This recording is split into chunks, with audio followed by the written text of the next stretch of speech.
Let's do it. Cool. Hey, what's up, everybody? I'm here with Haseya, the winner of our pop contest. Why don't you introduce yourself and tell us where you're at? Hi guys, hey everyone. My name is Haseya and I'm from California originally, but I live in New Zealand. That's crazy. Okay, so you're from California originally. Where in California are you from? I'm from Carmel, California. It's on the coast, yeah, below San Francisco. So tell us though, what's the decision, right? Carmel, beautiful Carmel. When do you go to New Zealand? And are you making music when you're in Carmel and then moving to New Zealand, and continuing there, or is this something you started while you're in New Zealand? It's something I started in LA actually. So I grew up in Carmel and started playing and singing there and stuff, but I moved to LA when I was 18 to study and for the music scene and to get stuck into that. So I was in LA for almost a year and a half and I was studying and going to open mics and stuff and, just meeting people. And I eventually was just feeling like I wanted more nature and I was getting pretty burnt out, honestly, by like the grind of what Right. it can be living in Yeah. LA. It's a So lot. it helped because my mom's side of the family already was living out in New Zealand. So I had like residency already through her job. And so it was real easy to just move over and get set up. And yeah, I really loved it since that was 3.5 years ago that I moved out here. Wow. Okay, that's crazy. So I'm curious, like you mentioned, like the grind of LA, hitting open mics, right? And just kind of constantly being there. How do you feel like, with your writing process and creative process, how do you feel that's, I'm assuming, improved being in New Zealand and being, having access to nature?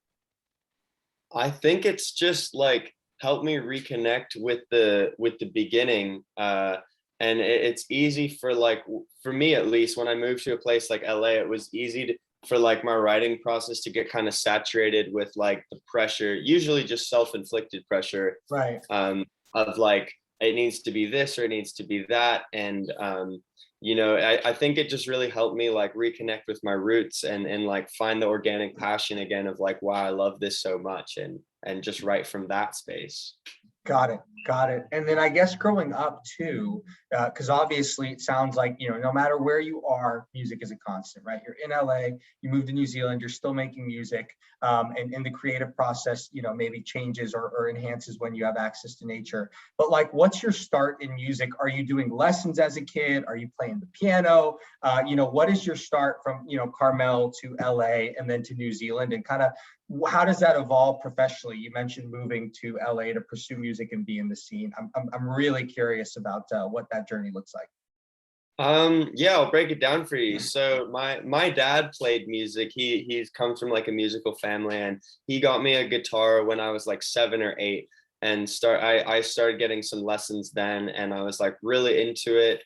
Formed a little band with my friends when I was like 9, and we just brought our instruments out and we did a couple live shows and we sucked, and that was awesome because we were just little kids getting stuck Right. in and doing what we love. Then throughout to the point when I was a teenager, I would say I went through peaks and valleys of my interest with it. So like sometimes I was in a phase I was really into music, other times I was more into sports or just kind of being a kid and being Right. into what I was into. But I sort of found it again when I was 16, and something just kind of flipped for me where I got really excited about it to the point of playing like hours every day. And at the time, guitar was my first instrument, so I didn't think I could sing at all at that time, and I struggled to. Wow. So I was just playing guitar a lot every day. I was listening to a lot of Jimi Hendrix and like classic rock, Red Hot Chili Peppers. Those are all big influences for me. That's awesome. So you thought you couldn't sing.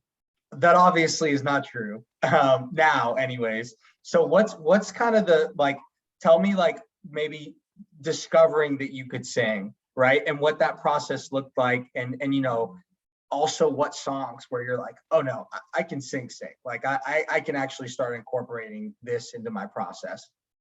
You know what it was? It was a funny story because like I really struggled to like find my voice, and like there were people that were so good at singing, and I was like, how do I do that? And when I was 17 in my senior year of high school, I got a job delivering pizzas for a local pizzeria called Allegro Pizzeria in Carmel. And well, like there you are, you're just like driving around pizzas for like 6-hour shifts and stuff. And so I was in my car and just had my music. And so I just found myself singing for hours a day. And you're like protected in this bubble of like, you can try stuff and go for it. And it's okay if you miss the notes. I was listening to a lot of Red Hot Chili Peppers at the time. I was really into that band. And that singer, like Anthony Kiedis, like I found I could like kind of lock in with his voice, and I could try to emulate him and try to be like him. And I guess through that process of just like working those shifts, being in my car, listening to music, was kind of when I started to believe that I could sing and just go for it. Got it. And so before, when you mentioned, participation in band, were you more doing, just a guitarist for the band? And then now you're transitioning to, putting out your own singles and obviously singing on all of them? Yeah. I wasn't in band like in school, but No, I mean, as a kid, like growing up, when you were, obviously trained in guitar, is that more, kind of was kind of like what you were looking to be involved in musically, as opposed to maybe just, someone that's like a lead singer and putting out your own singles like you're doing now? yeah, definitely. Guitar was like the first instrument that I started playing, so that was like all that I thought I could do, or not all, but I definitely didn't think of myself as singing or really start trying to do that until later.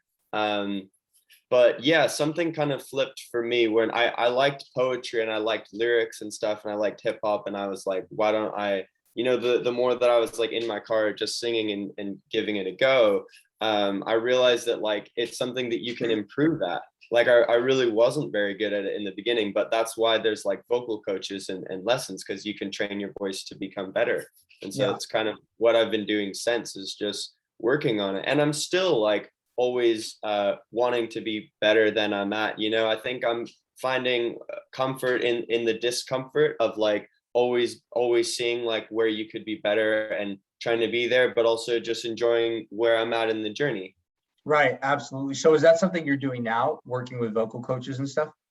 I'm not working with a vocal coach right now, but I have worked in with them in the past. But I do like vocal warm-ups every day. One by this guy called Jacob Ramsey, who I think is really good. And I will just sort through a couple of like 10-minute vocal warm-ups that I do to start off, and then I just sing to I think more advanced singers. Like I grew up singing like rock and stuff, and kind of simpler melodies, and over the last few years I've kind of transitioned into listening to more like R&B, guys like Frank Ocean, Daniel Caesar. Love Daniel Caesar. Yeah, he's so good. And so they've kind of like opened up my possibilities of Alan Stone is another one I've been listening to lately. It's really good. Crazy. No, that's awesome. And that was kind of the, one of the things that stuck out about Run to me was just that, like, obviously, it was part of the pop contest. And I think it has that pop element too, but it also has like a little bit of R&B and soul, kind of influences mixed in there, which was super cool. It's like kind of this hybrid sound, which is really cool. And then obviously, like, I think a lot of people, obviously you have your Daniel Caesars and artists like that are singing high, but you don't get a lot of new artists as far as, the ones that I'm coming across or that we're coming across with Sound Off that are, really enthusiastic and ready to sing high, and so when you hear you do it and executing it well, that's obviously super, super impressive. Want to get a little bit into the single of Run. Was that part of a greater project? Was that just a single you put out? How long ago did you put it out as well? And really, what's the process behind that?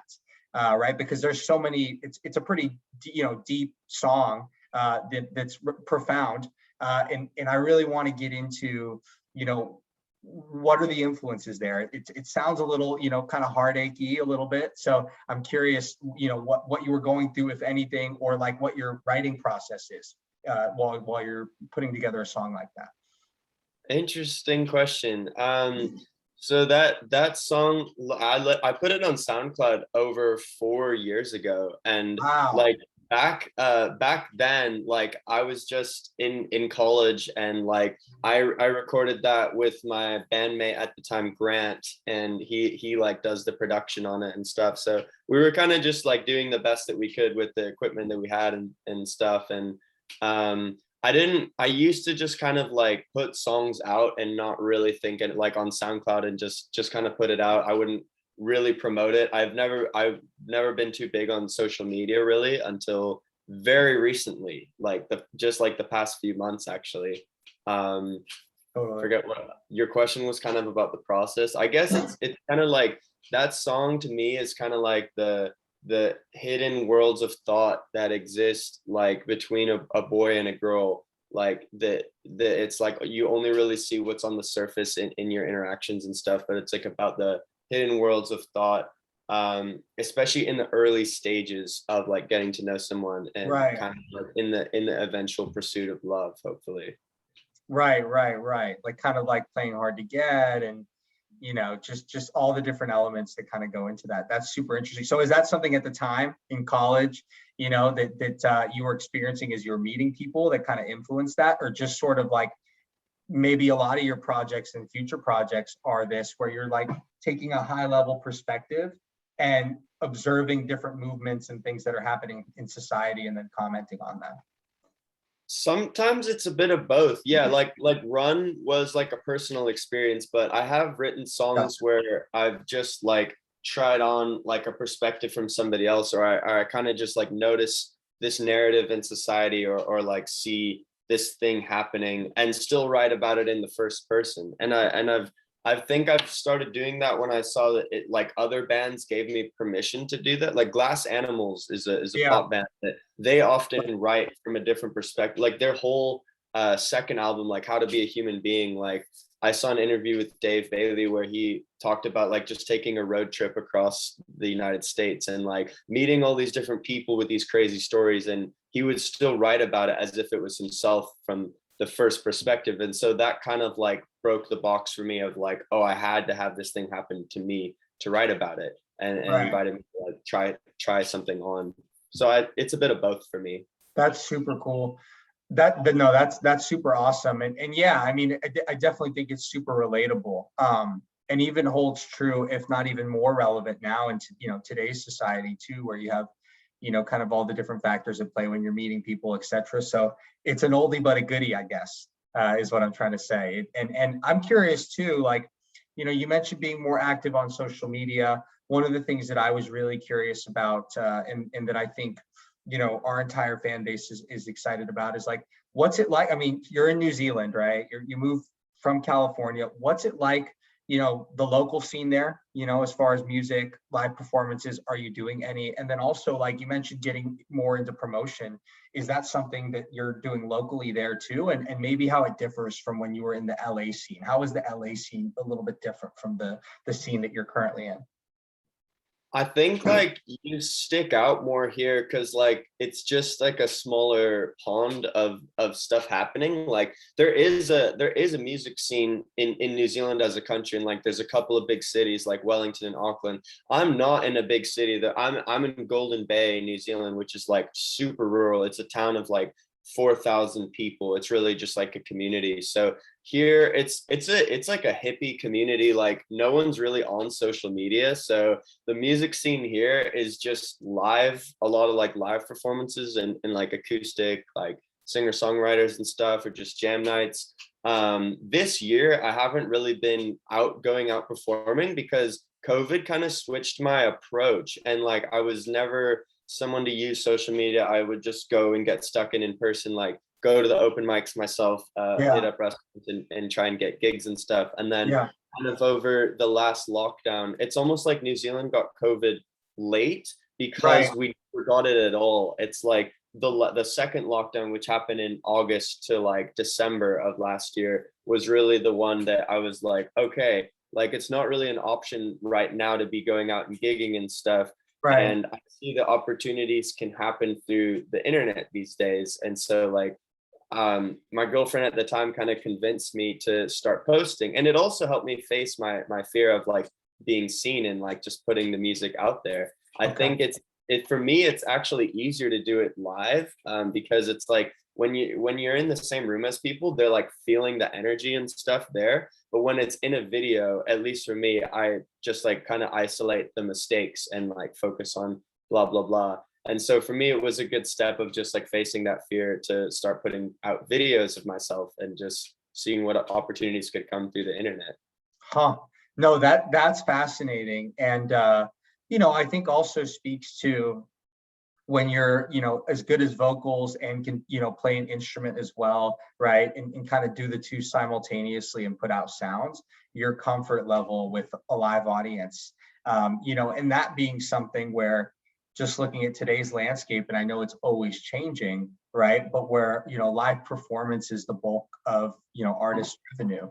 And so, kind of positioning yourself, you're in a good position now, learning the social aspect, because obviously that's super important for marketing and promotion. But ultimately, the day of reckoning comes where you're in front of a live audience, or that should be the goal anyways, right? From an earning perspective and allowing people to share in that energy. So it's awesome to hear that, like, hey, that's kind of your roots. That's where you got a lot of your experiences, open mics and going out and actually singing. And that's the comfort part. Whereas I feel like, and obviously it's hard to do, but the social media part can be learned for sure. And like, Yeah. it can be overcome.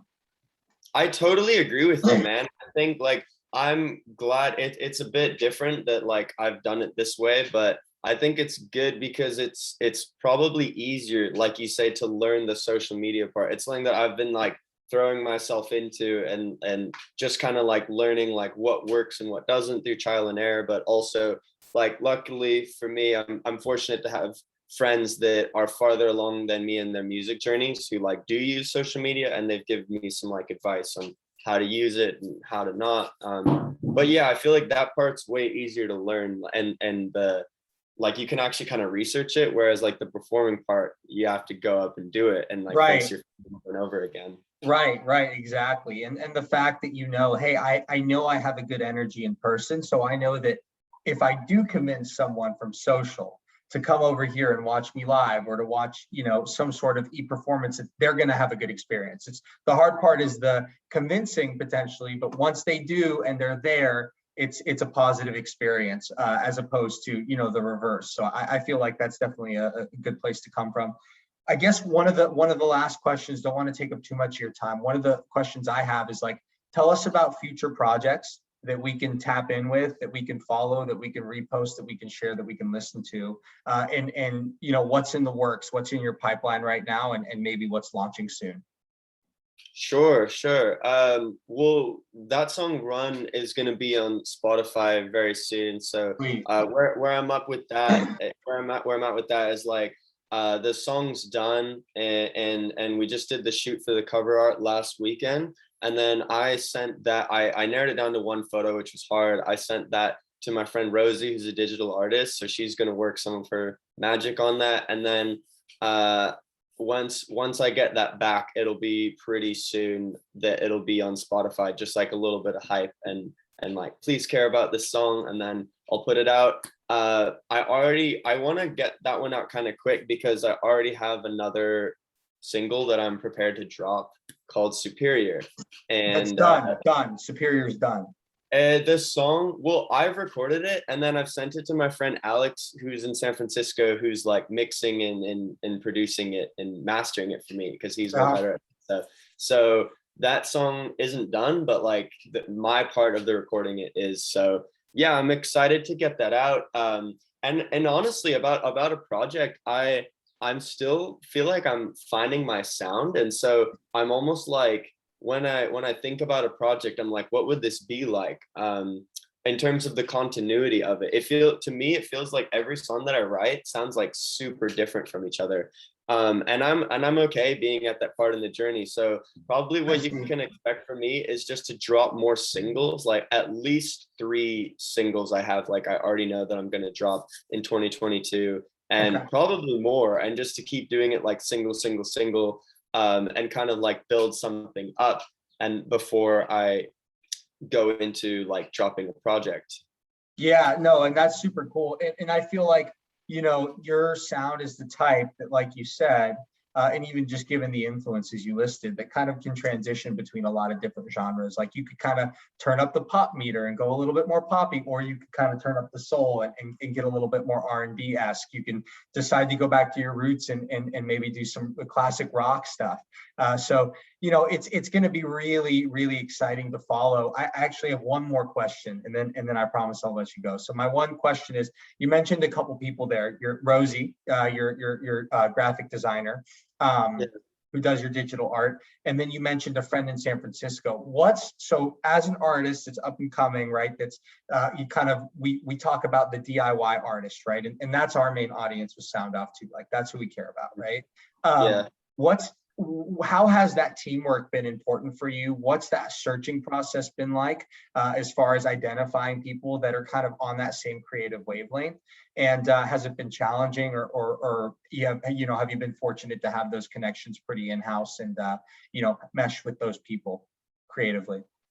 Man, the hardest part has been trying to do everything myself. And like recently I switched to like just like what would happen if I would like kind of showed more like this is where I'm at, and like can anyone help me that has a different skill set that's like on this journey. And it's gotten so much easier since I started to like allow myself to be seen and like let myself be helped. So basically I don't have like a team of like I don't have a manager or anything like that, but what I do have is friends that like some of that I grew up with in Carmel that are making music, some of that are in LA that I met in the music scene there. Rosie's just like an old coworker that I had, and so a friend or an acquaintance.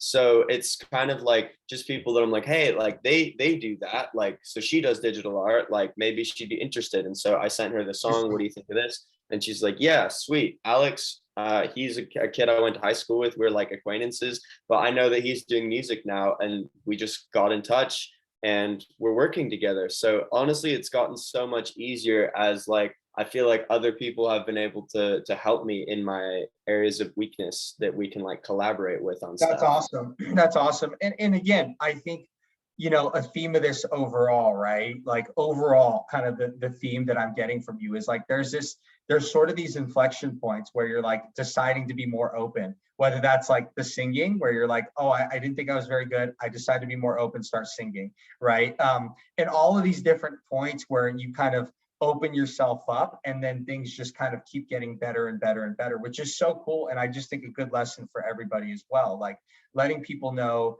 and as far as identifying people that are actually passionate and mesh creatively, sometimes the best way is just to be open about where you're at. Like, hey, I'm here. I'm not saying I'm here yet. That's where we're going. I'm here now, and I'm looking for people that believe that I'm going to be there and that want to be a part of the creative process. And obviously it's working for you. You're in the process of doing that. So it's just exciting to hear, and letting people know and reminding people this isn't a journey that you need to go about alone as well, which is super, super key. We all try to do too much. Absolutely, man. Yeah, it totally used to feel like I guess my advice, not that I'm like someone that should be really giving advice, but because I'm not that far in my music journey, but like what really helped me is like from going from like it's me versus the world, and I have to do this by myself, and I have to like keep this hidden, like to really just coming out of the dark with it and being like this, this is where I want to go, but this is where I'm at now, and there's no need to be like embarrassed or hide that or try and act like I'm farther along. It's like this is where I'm at now. I'm needing help, wanting to collaborate, and like people really like that. They really feel like you're a real person, because we're all like like have areas where we'd like to be better, and we're all struggling with things like that. So I think for people to kind of see someone as like, wow, that guy's like real about where he's at right now and wanting to work, like it kind of creates more trust. So I guess it's like advice I would give to anyone else in their journey. Even Louis, and the guy I went up against in the final, I reached out to him on Instagram and I was like, hey bro, like went against you, and like it's just really cool because he's farther in his music journey than me. So I was like, it's inspiring to see that like someone like you that's farther along in their journey is having success with music, and like it inspires me to keep working hard, like, and it makes me feel like the same is possible for me. And he reached back out to me and he was like, hey man, like congrats to you for winning, dude, like awesome, the support's mutual. And yeah, and so that's Super just like cool, another man. And another that's link. the energy, and that's the energy, you know, in our contest as well. It's like collaborative, we're all having fun, we're all in the mix. Ultimately, the goal of these contests is, you know, obviously there's the element of competition, which makes it fun for the voters as well, but it's about ultimately them hearing your music, and that's what it's about. So I love hearing those stories of like, hey, he had a super poppy, super amazing song as well, which was great, and it was awesome seeing you guys kind of duke it out, and ultimately have way more people listen to the song, which is the entire goal of this whole thing anyway. But yeah, man, that is super cool. Just really fortunate to get some time with you. What time is it there again, by the way? It's 10:30 a.m. right now of the 10:30 next a.m. Saturday for us. Gotcha. So you're in the future. Yeah. Got it. Okay. Okay. Well, sounds good, man. So I'm gonna stop the recording, but I'm gonna stay on for a second here. Let's